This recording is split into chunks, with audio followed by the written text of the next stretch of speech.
Okey, selamat datang ke channel Hafizuddin Adventure. Hari ini kita akan main game I Am Security. Sebelum saya lupa lah. Oh no. Biarkan je lah. Loading je lama gila sih. Okay, pasti basic tu kan. Okey, kita dah masuk ke dalam gamenya. Mari kita mula gamenya.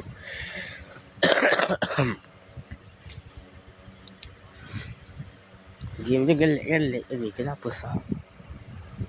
Wow, pakcik tua tumbuk dia. Fuyo VIP tu. Gelek lagi apa sah ni? Cepat.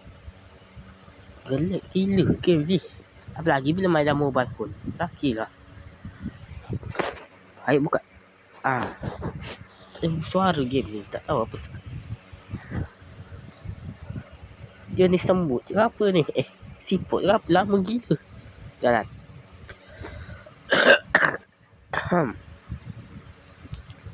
Kita scan je. Scan. Iklan macam apakah ini? Ada iklan dari apa dah tu? Buang.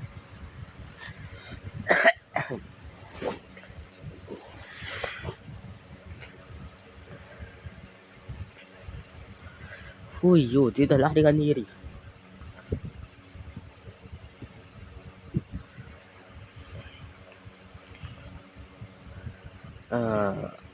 X-ray.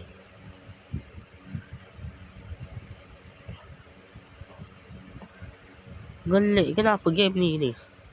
Gelek gila game ni. Fuyo, cuba ang pistol tu. Dan seluar jadi tikus. Korang macam apa kau ini?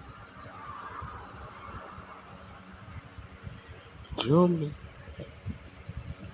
Sama gila ni. Game ni. Wang je punya pistol. Okay, sekarang kau dah boleh masuk. Makan cak tu. Makan. Bye-bye. Orang macam apakah kau itu?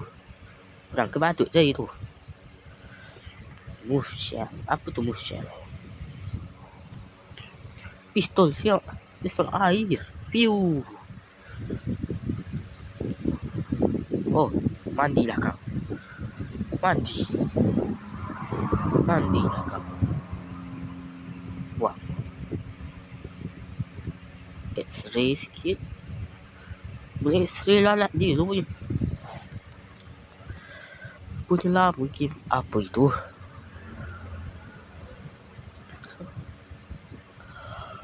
Tak ada gerak. Apa salah ni? Oh no.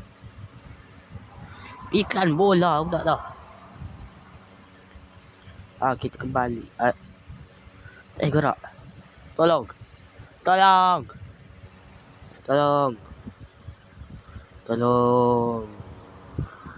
Apa tak ada gerak ni? Tolong. Okey, tu je video hari ni. Bye-bye.